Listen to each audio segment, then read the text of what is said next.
What's up, y'all? I said, what's up, y'all? Look at me when I'm talking to you, bro.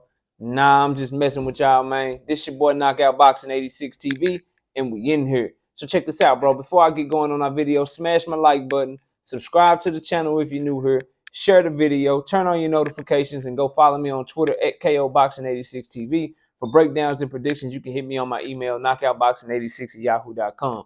But let's go ahead and get it popping. Let's get into our video. And today, we got another fight prediction from the DAZN card. And this one, we got Khalid Yafai versus Jerald Paclar, 10-round, 118-pound fight. Paclar is a plus 1,000 favorite. Yafai is a minus 3,000 favorite. Yafai is 33 years old, Orthodox fighter, 5'4", fighting out of the UK. 26 wins, 1 loss with 15 wins by way of knockout. And he was knocked out in his 1 loss.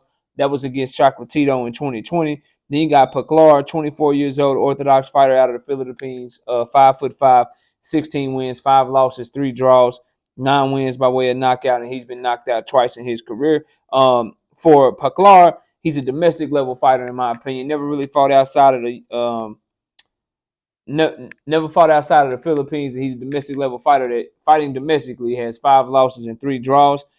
He needs to come forward to be successful.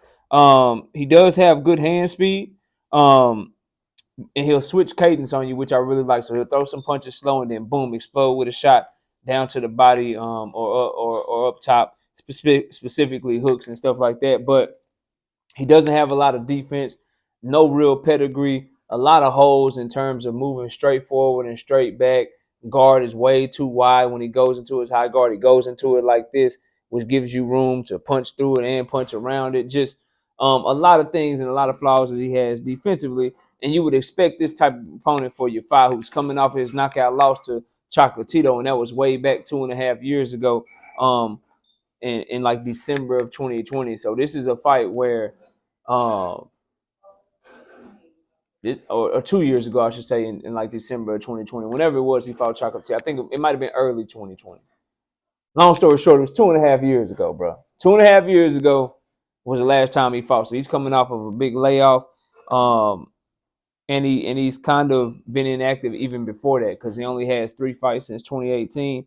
But he got much better experience than that of Paclar. He beat Israel Gonzalez, who is the guy that Jesse Bam Rodriguez just fought. Been in there with Chocolatito. Fight was somewhat competitive before Chocolatito stopped him. He was landing good shots on Chocolatito. He was fighting back, but Chocolatito just proved to be too much for him down there at 115 pounds. But he's a guy that fights behind his jab very well, has good power. The left hook is nasty, both up top and down low. He's got plenty of stoppages with that punch, so I think that's his best punch, specifically to the body, in my opinion. I think he turns his hips better with it, plants his feet better, sits on it better, and that left hook to the body that he throws is something that's very nasty. His problem is he's not good in between shots, and that's where Chocolatito was beating him, because he's a guy that likes to, he'll maybe punch once with you, maybe try to slip and counter with a right hand over the top of like a jab of a right hand that you throw or something. But if you get the firing combinations off of him, he's just going to cover up. And so you can get work off on him if you're willing to throw 3 and 4 shots at a time. He's not good at punching in between combinations and things of that nature. He needs you to stop so he can get his workout off at the high level. I like his body work. I can't stress it enough. I got left hook written down like 2-3 times. His body work is very nasty. He is coming up in weight to 118 pounds, so we'll see, how he does in this new weight class. I would say he probably gonna do a little bit better in this weight class, because being honest, 118 pounds is less competitive than 115 pounds, which is 118 pounds is very top heavy with Monster Inouye. You got Nonito Donaire still there, and Paul Butler right now, and then Casemiro. We don't know what's going on with him. He was having issues making weight, so he may be moving out of the weight class. So 118 is gonna be wide open in the near future. So a win would go a long way for Yafai to see if he can try to go ahead and capture a world title in this weight class. So I anticipate he'll win this fight. If he was active, if he wasn't coming off of a 2-year layoff, I'd say he's a pretty sure bet for the stoppage.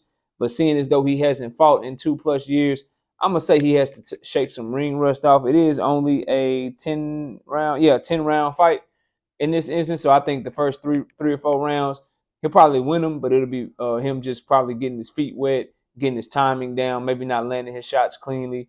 But I think he'll take over the fight and win a comfortable unanimous decision. If Yafai does get the stoppage, I think it'll come late. But that's not what I'm betting on. That's not what I'm thinking. I'm thinking the safe bet is just to put him on a parlay or something, pick him to win because he's gonna win the fight for sure. I think this guy Paclar, being a clear B side, being the domestic level fighter, being a guy that doesn't have the name that Yafai has, he's gonna have to come in there and he is going to have to knock him out to win. I don't see him doing that, and I don't think he's good enough to outbox him at all. So I got Yafai in this fight, man. Pretty easy pick. We on to the next one. Y'all be sure to check out the rest of our prediction videos this week, and then also live shows Wednesday and Thursday nights. And then you can catch me live with the Singing OG on Sunday mornings, KQKC Boxing Network, 9 a.m. Central Time. Appreciate y'all watching. Enjoy y'all day. And with that, we out of here. Peace out, y'all.